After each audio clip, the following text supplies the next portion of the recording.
Assalamualaikum warahmatullahi wabarakatuh. Selamat siang Bapak Islamul Ben, selaku dosen pengampu mata kuliah karakter building.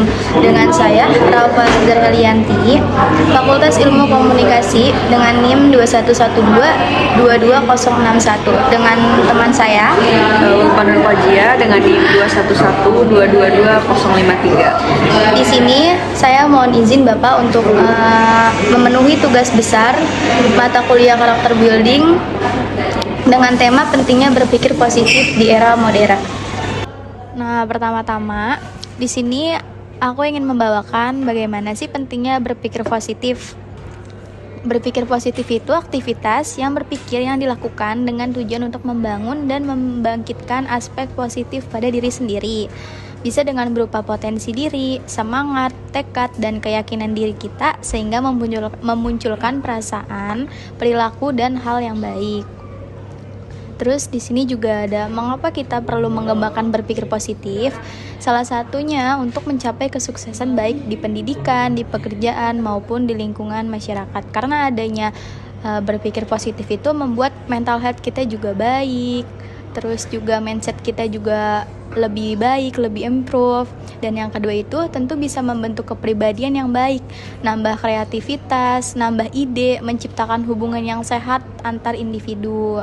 Dan yang ketiga bisa selalu mempunyai jiwa pikir yang tenang karena telah menciptakan pola pikir positif. Nah, di sini ada aspek yang mempengaruhi berpikirnya positif itu gimana di era modern ini. Nah, salah satunya itu ada positive expectation, harapan positif. Yang kedua ada self affirmation, afirmasi diri.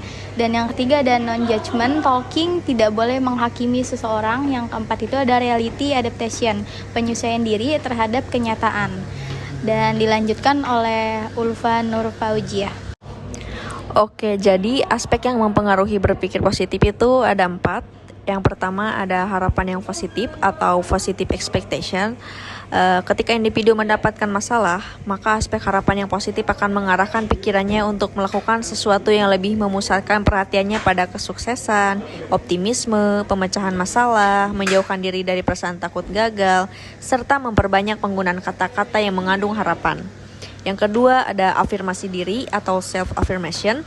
Dengan aspek afirmasi diri ini, ketika seseorang mendapat masalah, maka dia akan lebih memusatkan perhatiannya pada kekuatan diri, kepercayaan diri,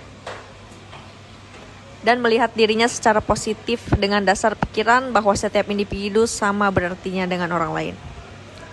Yang ketiga ada pernyataan yang tidak menilai atau non-judgment talking. Suatu pernyataan yang lebih menggambarkan keadaan daripada menilai keadaan dan tidak fanatik dalam berpendapat. Pernyataan yang tidak menilai ini bertujuan sebagai pengganti pada saat seseorang cenderung memberi pernyataan atau penilaian yang negatif. Aspek ini akan sangat berperan ketika seseorang menghadapi keadaan yang cenderung negatif.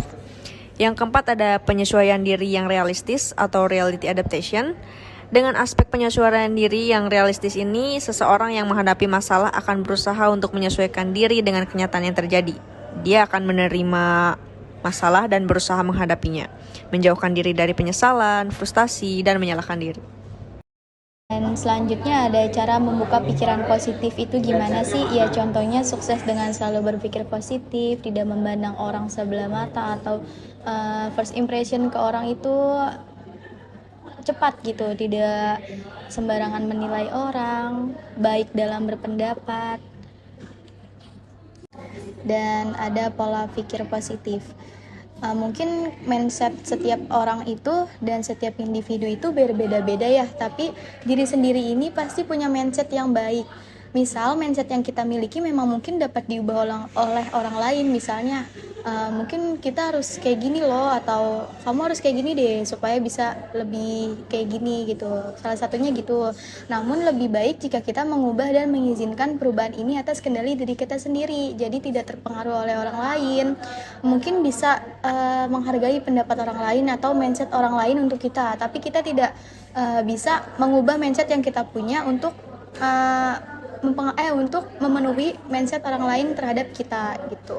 Kurang lebihnya itu aja. Semoga bermanfaat dan lebih bisa menimbulkan citra positif pada diri sendiri.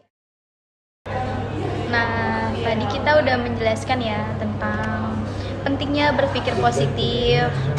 Terus kita juga tadi udah menjelaskan mengapa perlu mengembangkan berpikir positif. Terus Ada udah juga menjelaskan juga tentang Aspek-aspek ya. apa yang mempengaruhi berpikirnya positif. Bagaimana cara berpikir positif di era yang seperti ini, lingkungannya mungkin banyak yang toksik contohnya, tahu banyak yang hal-hal yang mempengaruhi ke hal yang negatif gitu. Terus juga gimana caranya membuka pikiran positif kepada orang lain, kepada lingkungan, kepada siapapun itu. Dan juga ada pola pikir positif. Tadi kita udah menjelaskan bagaimana itu mindset individu tersendiri dari masing-masing manusia. Ya, semoga bermanfaat apa yang kita sampaikan tadi ya. Ya, Dan semoga juga lebih bisa menimbulkan menimbulkan citra positif pada diri sendiri dan kepada orang lain.